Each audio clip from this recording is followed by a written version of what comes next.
Hey everybody, welcome back to the JAM Yearbook. I'm Jim. Today we're going to talk about the Grammys. The Grammys 2026 will be in our focus. We're going to talk about the songs, the albums, and maybe throw out a few conspiracy theories about how we feel the Grammys really come together every year. We'll do that in just a moment. Welcome back, and I am here with Matt. We are going to talk about the Grammys 2026. And we have had issues with the Grammys in the past. Actually, I'm going to look at you, Matt. I'm still talking to the camera like I'm doing the introduction to the show. It's distracting, isn't it? Yeah, it's weird. We have had some issues in the past with the Grammys, and we've discussed it a little bit, but I think it's time to really kind of take this new show format and in 10 or 15 minutes episode, tear a new asshole out of it. Okay. Yeah, and granted, a lot of these opinions are going to be because we're middle-aged now, right? The Grammys are a snapshot of culture, and culture is, in this aspect, youth-driven. So a lot of this music may not be centered around us, and that's why we will hate it. I agree. I do think back, though, to like the 1984, 84 Grammys. I saw a video of that. I've revisited that as well. Yeah, yes. and and it was showing like Lionel Richie, and it was showing Sting, and Michael Jackson won. He was nominated for 2 different awards for, I think it was Song of the Year. Or it wasn't Sting, it was The Police. And I think they won with Every Breath You Take. But Yep. I can't help but think that there was a time where music was crossing over between youth and adult contemporary. And during those 80s, moments, Lionel Richie was young when he was in the Commodores, in the 70s. At this point, he would be a 35-year-old guy, receiving awards on the Grammys in 1984. Yeah, More than and the likely. Police weren't far behind. No. Michael Jackson wasn't far behind them. He'd been around forever. The Police Yeah. had been around. This was their final album. So, yeah, they were more mainstream, been around the block artists. Yeah, and we do see younger people. I mean, there definitely are some that we're going to talk about who have been, we call them legacy artists, Okay. for maybe 10 or 15 plus years that have been nominated for different things. What's your, right off the top of your head, what's your opinion looking at all of the nominees for this year? Well, if we're just sticking to the general category. Yeah. So you got your big 4: Record of the Year, Song, Album, and Best New Artist. I got the list right in front of me, and I look at it, and I'm like, a bunch of junk that is not aimed at me. So why should I care? But it feels weird because these are voted on by industry insiders, right? The recording artists, whatever. And there's got to be people my age voting for this stuff. So I'm like, where are they coming from? They're exposed to this. Maybe they're more hip than I am. Doesn't take much to do that. But I think it's also, I think we have to admit it's influenced by, I don't think these are industry insiders who are thinking, oh, this artistically is the best song of the year. Industry cares about one thing, and that's selling records and making money. And so what they're thinking about is this album was, it got the most airplay on Spotify. This album got the most airplay on the radio. These songs, we used to look back at, we look at the Hot 100 and how today now streaming comes so much into that. But back when we were kids, you actually had to call the radio station and request songs for them to wind up on that. And that's not the way it works anymore. I mean, I look at the songs, the record of the year. Bad Bunny, that's fine. Right. It's ethnic. How is that fine? I don't have a problem with it. It's something I don't really understand. I have a big problem with Sabrina Carpenter, Man Child. It sounds like a bad 1980s B-side. It's not something that I can really dig or get into. Anxiety by Doechii is Somebody I Used to Know by Goatee. It's the same song. And that was even a sample of an older song. And I'm sorry.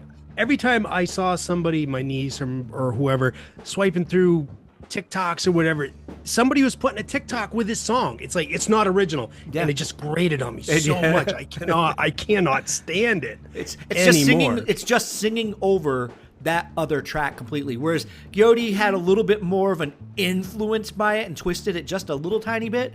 I think they're using the exact same track. Yeah, it's more of an interpolation as well. But still, Billie Eilish, Wildflower. I have no problems with anything she really ever does. Yeah, same. Abracadabra, Lady Gaga. I think Lady Gaga has some really good songs 10 years ago. I think now she's getting legacy votes. I think if Lady Gaga, I don't know. Like, I think if she shit in a can. For a song that sounds like a legacy Gaga if she song. shit in a can and they recorded it, it would become a number one hit. Because I'm not big on Gaga's discography, right? I like when she came on, there was a boldness to her music that I liked. Yep. And I hear the same thing here. And I know with that movie that she did, I can't remember, A Star Is Born or whatever. Yep, that's it. I don't know if this song is trying to be a callback to what she broke in doing. So there you go. It goes back to, well, let's get a legacy artist in here, because I don't know who else would fit that definition of being a legacy artist. All right, we're spending too much time with her already. Yeah, that's who's next. Yeah. Luther. Yep. Good song. It's all right. Yeah. Chappelle, you say. Roan, The Subway. I like what she does. I do too. I do think it's interesting that she's been brought up again this year after her big performance last year, but it's deserved. And then you don't have a Grammys go by without Bruno Mars anymore as well, and the song Apate. You could this year. Yeah, for being the pop guy out of the both of us, I really liked this song when it came out, and I think it's got something. I think it's fun. I think there's something about it that's a good time. I'll give you that. It's got that Mickey backbeat. It does. Right. It has the exact same drum. It's a drum sample from Mickey. It is. But I look at Apata or APT apartment, whatever you want to say, and it's some of these songs. They fit into today's meme culture, right? Yep. All you got to do is hear that, and that sounds like a meme to me. It does. Awful. You go into album of the year. Album of the year, once again, no surprise if you got Sabrina Carpenter, again, Bad Bunny. Clips, Pusha, T, and Malice. I didn't mind that so much for the brief listen that I gave it. I didn't give it much more than a once through. I didn't tap out on it. No. So, did you make it through Justin Bieber's swag? Fuck you. Yeah. No. No, because I don't know much of Justin Bieber, but when I listen to it, I'm like, this is all I know about Justin Bieber. This is the kind of thing for people that like this kind of thing. It is. You got this isn't my thing. Leon Thomas doing a kind of a do version of R&B with throwback and modern. It was all right. I care. And I just want to say a disclaimer. Yeah, okay. My dislike of Bad Bunny has nothing to do with it being Spanish, a different language. I would hope not, you asshole. No, it has nothing to do with it being a different language. I listen to Cafe Tabuka, Pillows, Japanese alt rock band. I listen to Bon Iver, who is mostly gibberish all the time. So it has nothing to do. It's just the beat. That's just music that it doesn't vibe with me. That's all. I think Kendrick Lamar has the best chance to win, even though it's not my favorite album. I think the Tyler, the Creator album is probably the best. Oh, that is really good. Yeah. My fear is, well, it's not a fear. Kendrick Lamar could win it because there was a lot to, the big to do with him and Drake over this year. And he was in the Grammys last year. The Super Bowl too, right? Yep. So, well, now I'll never really understand the difference between Record of the Year and Song of the Year, because you have Doechie's Anxiety Up Again, you have Apate, APT, you have Bad Bunny back, you have Luther, you have Manchild, you have Wildflower, you have the same. I know you're gonna tell us. Okay, never mind. No, if tell us. No, then I'm no. Tell us. No. Song is about the song, and the record is about the production and everything that goes into making the record. More people accept that award. Yeah, but it's muddy, man. Yeah, it's muddy when you get into now how much music just sounds the same from song to song. because everybody's using the same patches and the same samples and auto-tune and aligning beats to everything, and everything is a compressed brick now. So I think that's kind of getting to be a meaningless award. So the And it's confusing. last of the big nominations that we talk about was Best New Artist. So I didn't really listen to all of this. I have to admit that. Olivia Dean, Cat's Eye, The Marias, Addison Rae, Somber, Leon Thomas, who I listened to, Alex Warren, who I've listened to, and Lola Young, because I like the song Messy. Yeah, but that's about it. Yeah, that album's crazy bad. It's bad. And I listened to, so actually Messy is on an album that was released in 2024. It was. It's off a different album. And then I listened to the... But it fits. But I listened to the 2025 album and I'm like, this thing is dirty. What is going on? It is dirty. It's really dirty. It's like when we were kids listening to Dirty Records dirty. Yeah, but that's the trend, because you can get away with it more now. It's just weird when you give something like that, and I won't say Messy fits in this. Well, maybe it does. I don't 100% know the lyrics. But you're kind of saying, okay, this is the way the culture is going, so this is acceptable now. Yes. So now you release the goddamn floodgates. Do you think there was a conspiracy to have a year where there was no Taylor versus Beyonce or anything like that? Thank Because God, here I'm we didn't tired. have Taylor. She released an album in September, so the cutoff date's August 31st, and we didn't have Beyonce. But okay, hold on a second. Yep. And I will say though, I'm gonna pull Somber. this out. Okay, Oh, Somber. mine's up there, and I don't want to get up and get Somber. Somber is good. Somber was good. All right, so I'm putting on my tinfoil hat, because here's the thing. I think that all of the record industry is a contrived society of people who are going to continue to make money for record labels. I think they put stuff out from time to time and think it's going to continue, and then it doesn't, like Katy Perry. So she's suddenly fallen off the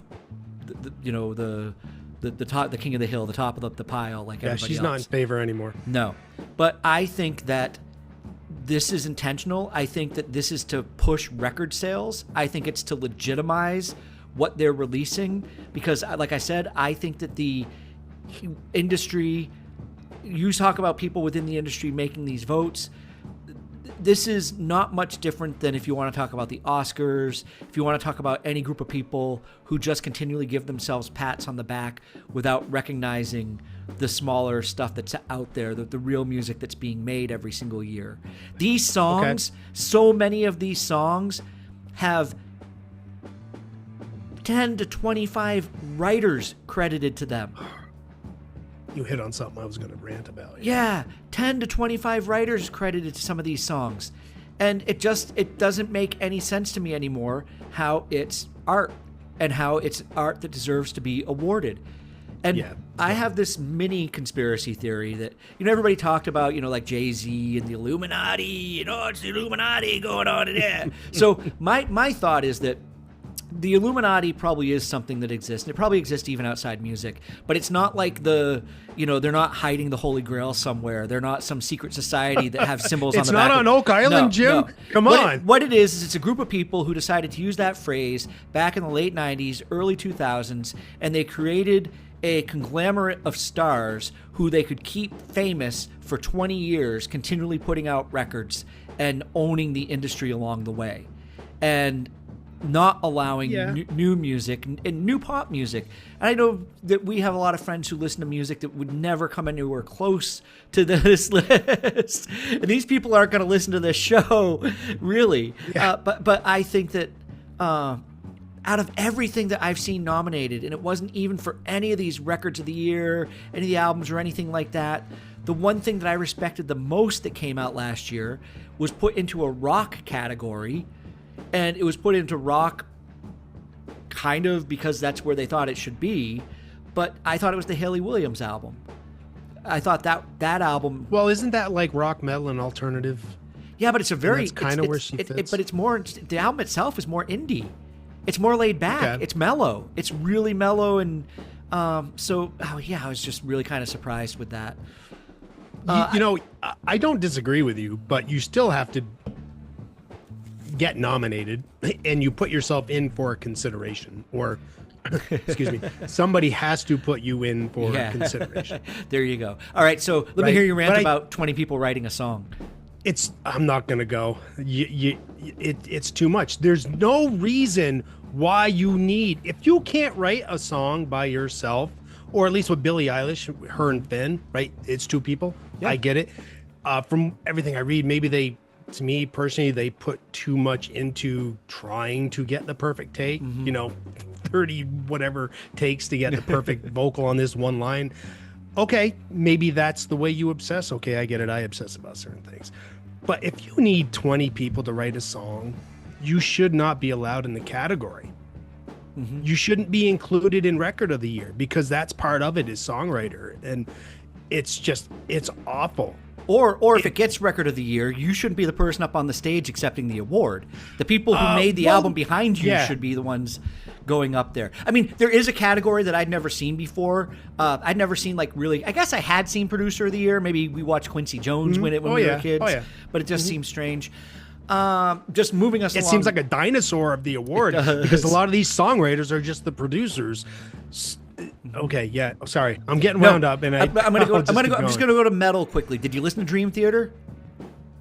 No. I didn't either. I wanted to, but I feel like I know what I'm gonna get with Dream Theater. We both listened to the Sleep Token album. We talked about that. I really dug that. It's very interesting. Yep. And to go, on Dream Theater after contradicting myself what I said.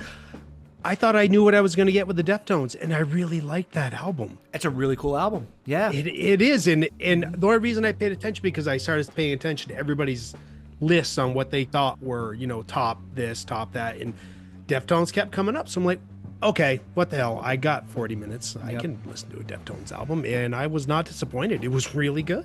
I know a lot of people our age don't like him. I would like to see rock music continue to go on and to grow and do something. I'm not 100% sold on Youngblood, but I don't hate him and what he's doing, because I don't either. I like that he has that same cocky rock and roll imagery that we grew up with. It is. / punk rock. It is. And it's good to see that still has an audience out there that's big. So, and eventually, our generation needs to understand the torch needs to be handed over. We keep going, we should have Metallica play the Super Bowl. We should have Aerosmith play. These bands are aging out. They're not going to be doing the same thing. And it's time to find, and I'd rather have somebody like Youngblood come along and breathe this fresh air into it that gets young people really excited for, it is pop metal, rock music. It's not. It's definitely not Sleep Token, and it's not Deftones, and it's not. No. But I like to see young people get excited for distortion on their guitars, and I'd like to see that happen more. Yeah, and I think what would make that Youngblood album better is if it had an older approach to the production. Obviously, that's where I'm going to lie on all of these things. And I did not. I went in with a heavy eye roll. And especially leading off an album with like a 9+ minute song. I don't know about this. But the song traveled, and then the album traveled for me too. And I really dug it. And I'm like, you know what? If in general production could get away from compression, too much compression, and limiters, and let the dynamics come in, and don't just plug straight into a board. Mic an amplifier in a room. Let the acoustics of that room speak. He did a great job with the Back to the Beginning Ozzy Osbourne tribute, concert that took place in Birmingham. Okay. They see Changes is on there as one of the songs. So there's a live song for best rock performance. And I'm a new convert with Youngblood, but I'm coming around. Ozzy liked him for a reason, because Ozzy sees that's the legacy's going to go kind of through him right now, as far as it living Northern and breathing. England, maybe. Yeah, it could. It'd be great to see more bands like that. And I also think it's nice to see that, because you're right, it is more punky, and I'd rather see that. We've seen kind of the resurgence of hair metal a little bit with some other bands. I'd rather see the punky edge of things make a comeback than hair metal. And Turnstile. Yeah. Yep. They were one of the nominees for best metal performance. Yeah. Yep. Little weird to call it metal at some points, but I dug that a lot. Yep. A lot. All right, so we're gonna wrap this up, because we got to keep these shows short. I think people know how we feel about the Grammys. if you could have one word that you would use to describe the Grammys this year, looking at this, what would it be? Stop being self-serving. You are voting for the songs that you want to win, but you're pushing the ones that come out immediately. You're feeding your own machine. You're so high on the pop. Let's push the pop. We're going to keep voting for the pop. And we just keep going and building and building and building. And you're not giving rock, metal, rap enough of a say in the argument.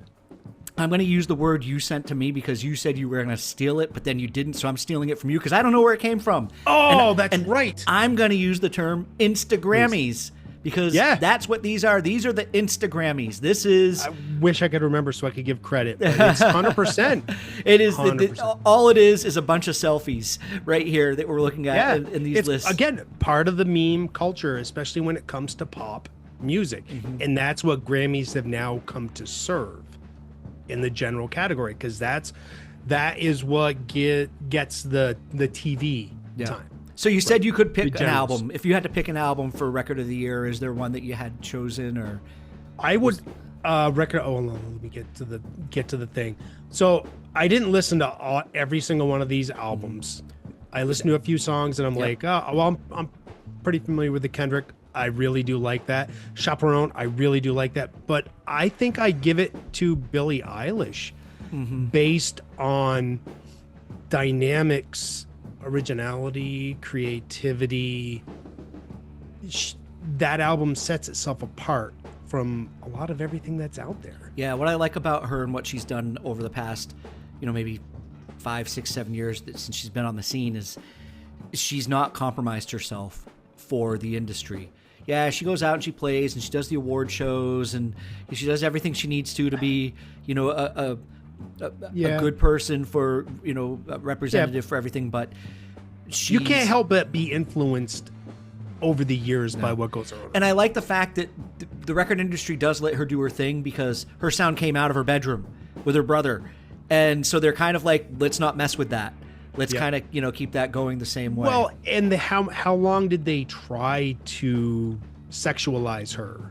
And that was resisted, right? Which is awesome because how many times we go, sex sells? It's like, no, it doesn't need to. And I'm sorry, maybe it took me to be, in my 50s to realize that it doesn't need to, right? We can let the art speak for itself. Go ask somebody else the reason why Sabrina Carpenter's on this list if you want to talk about that. No. Because because I don't need to get hate. No, but that's kind of what she is selling out there. And especially a song, Man-Child. I mean, come on, there's got to be a time where we stop bashing on males. We gotta stop bashing on men. We get it. We're not perfect. I don't mind that a little bit. All the stereotypical sitcom. But she's not just bashing on men. She's dropping the sisterhood between women as well, because not just bashing on men. She's talking a lot in songs about stealing your man and not caring and stuff like that. So this was more male focused, more male bashing focused. But we could go on, but that's a conversation for the after show. It is. It is not for this show. Go on here.